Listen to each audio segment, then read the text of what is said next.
আসসালামু আলাইকুম everyone, welcome back to Nusrat Samira's kitchen. আশা করি সবাই ভালো আছেন। আজকে আমি আপনাদের সাথে শেয়ার করব 2টি ডিম দিয়ে তৈরি ভ্যানিলা পাউন্ড কেকের রেসিপি। বাচ্চা থেকে বড় আমরা সবাই কেক খেতে পছন্দ করি, তাই বাহির থেকে না কিনে ঘরেই অল্প উপকরণে কিভাবে স্বাস্থ্যসম্মত উপায়ে কেক তৈরি করা যায় তাই আজ আপনাদের সাথে শেয়ার করব। আর এই কেকটি তৈরি করতে আমি কোনো প্রকার বাটার, ইলেকট্রিক বিটার বা ওভেন ব্যবহার করিনি। তাহলে চলুন ভিডিওটা শুরু করা যাক।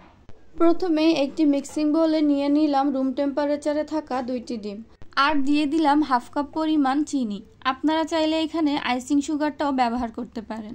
আজকে আমি যেহেতু ইলেকট্রিক বিটার ছাড়া কেকটা তৈরি করব, তাই হ্যান্ড উইক্সের সাহায্যে ডিমটা ফেটে নেব যতক্ষণ না পর্যন্ত চিনিটা ডিমের সাথে মিশে যাচ্ছে।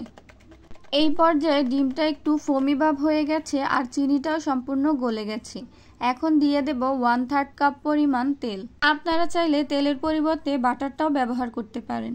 এবার দিয়ে দেব 1 চা চামচ পরিমাণ ভ্যানিলা এসেন্স। আবারও হ্যান্ড উইস্কের সাহায্যে সবগুলো উপকরণ একসাথে ভালো করে ফেটে নেব। এই পর্যায়ে শুকনো উপকরণগুলো মিশিয়ে নেব। তার জন্য একটি ছাঁকনিতে নিয়ে নিলাম 2/3 কাপ আটা। আপনারা চাইলে এখানে ময়দাটাও ব্যবহার করতে পারেন। মেজারমেন্ট কাপের মধ্যে 1/3 কাপের যে কাপটা আছে সেই কাপটা দিয়ে দুইবার দিলেই 2/3 কাপ হয়ে যাবে। দিয়ে দেব 1 টেবিল চামচ কর্নফ্লাওয়ার, হাফ চা চামচ বেকিং পাউডার, সামান্য পরিমাণ লবণ এবং 2 টেবিল চামচ পরিমাণ গুঁড়া দুধ। গুঁড়া দুধটা দেওয়ার ফলে কেক থেকে সুন্দর একটা টেস্ট আসবে। এবার শুকনো উপকরণগুলো চেলে নিয়ে ব্যাটারের সাথে মিশিয়ে নেব।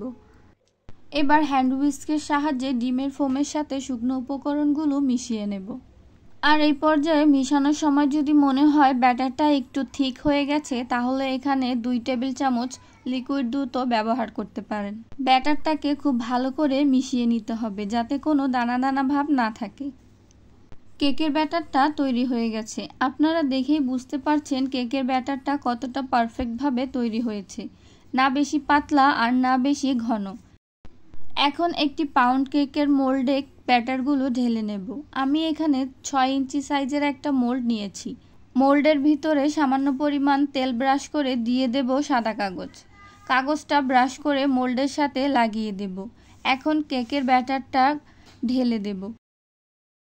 সম্পূর্ণ ব্যাটার ঢালা হয়ে গেলে এখন একটি টুথপিকের সাহায্যে ব্যাটারগুলো চারপাশে সমান করে বিছিয়ে দেব।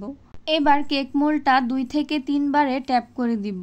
এতে কেকের ভেতরে যদি বাবল থেকে থাকে তাহলে তা বের হয়ে আসবে। চুলায় মিডিয়াম আঁচে একটি প্যান বসিয়ে প্রিহিট করে নিয়েছি 10 মিনিটের জন্য। আর অবশ্যই যদি ঢাকনায় কোনো ছিদ্র থাকে তা বন্ধ করে দিতে হবে।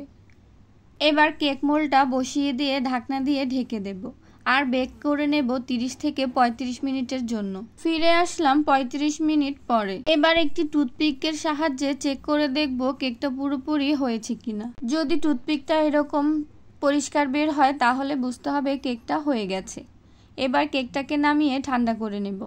এই পর্যায়ে হালকা গরম থাকা অবস্থায় কেকের উপরে সুগার সিরাপ দিয়ে একটু ব্রাশ করে দিতে হবে যাতে ওপরটা একটু সফট থাকে। সম্পূর্ণ ঠান্ডা হয়ে যাওয়ার পরে কেকটা মোল্ড আউট করে স্লাইস করে কেটে নেব। দেখেই বুঝতে পারছেন কেকটা কতটা স্পঞ্জি এবং চারপাশে কত সুন্দর একটা কালার এসেছে। এবার কেকটাকে স্লাইস করে কেটে নিব। আর এই কেকের স্বাদ দোকানের কেনা কেকের থেকে কোনো অংশেই কম না।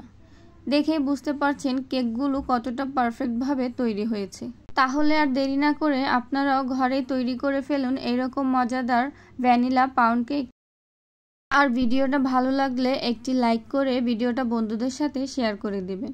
আরও নতুন সকল ভিডিও পাওয়ার জন্য চ্যানেলটি সাবস্ক্রাইব করে পাশে থাকবেন। ধন্যবাদ।